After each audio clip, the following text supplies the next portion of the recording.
السلام عليكم ورحمة الله وبركاته saaxiibada qaaliga ku soo dhawaada caalam dahsoon haddii aadan horay noola socon ama aadan qayb uga ahayn dadka halkan ku taxan fadlan subscribe sa 42 sano ka hor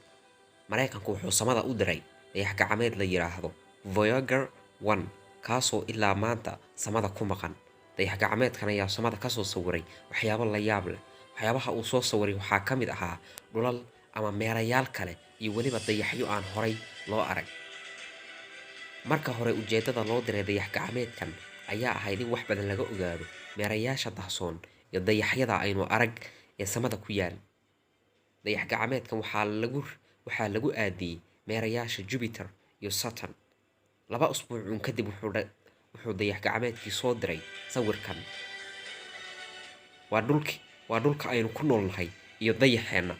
waana sawirkii ugu horeeyay ee laga qaaday dhulka iyo dayaxa oo sidaas isugu aadan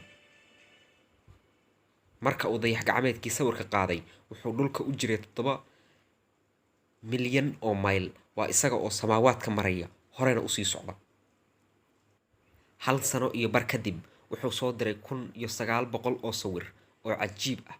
kuwaas uu ka soo qaaday meeraha weyn ee Jupiter sawirkani waa daruuraha waaweyn ee meeraha Jupiter oo markii ugu horeysay sawir laga qaaday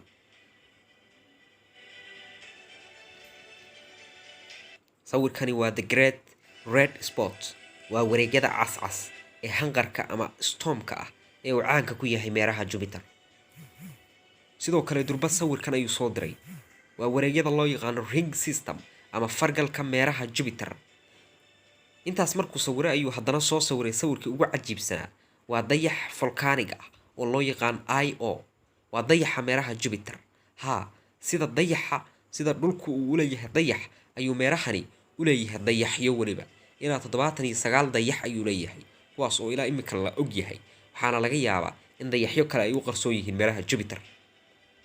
baraha madmadow ee ku yaala meerahan ayaa ah volcano ama waxa loo yaqaan lava flows oo ah dab qulqulaya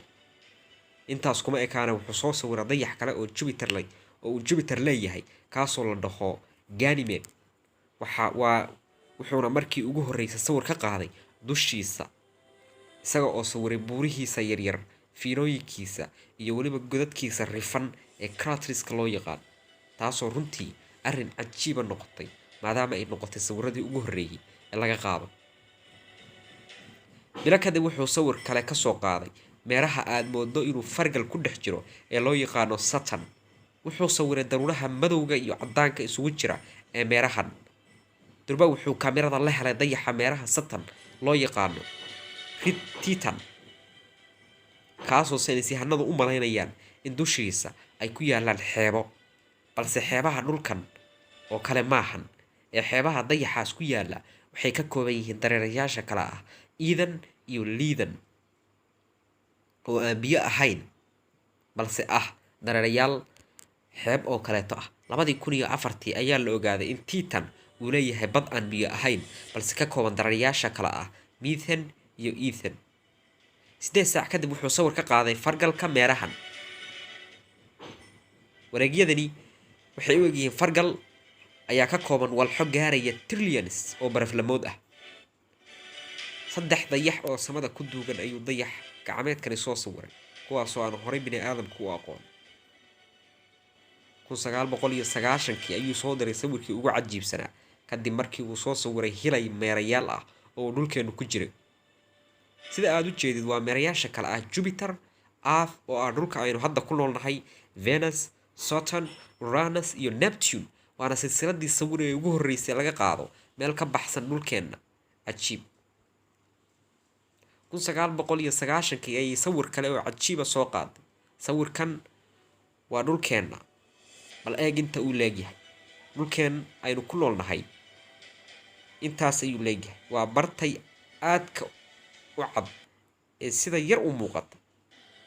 waxaanu mar walba u maleynaa in meeraheenu uu aad u weyn yahay ama dhulkeenu uu aad u weyn yahay balse taas waxay tusaysaa awoodda Alle iyo in dhulkeenu uu yahay mid aad u kooban marka loo fiiriyo awoodda Alle 16 Diseembar 2004 dayax gacmeedka Voyager wuxuu dhaafay aagga loo yaqaan termination shock termination shock aagani waa xuduudda bahda cadceedda waana halka ay dabaysha qoraxda ama waxa loo yaqaan solar wind ay hoos u dhacdo iyada oo aagaas ku socota masaafo ka yar tan codka ama jabaqdu ku socoto taasoo ah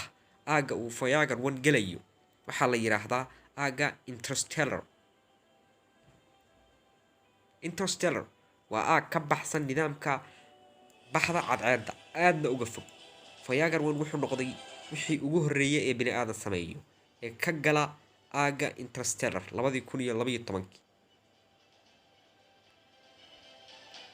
Voyager wuxuu hadda inoo jiraa 221 bilyan oo kilomitir waxayna ku qaadatay 42 sano inuu halkaas gaaro hay'adda cilmiga samada ka shaqeysa ee loo yaqaano NASA ayaa sheegtay in Voyager 1 uu ilaa iyo 2021 sii shaqeyn doono kadibna Voyager wuxuu dhaafi doonaa aaga interstellar kadibna dib ayuu u soo laabanayaa waxayna ku qaadanaysaa 40,000 oo sano inuu dhulka dib ugu soo laabto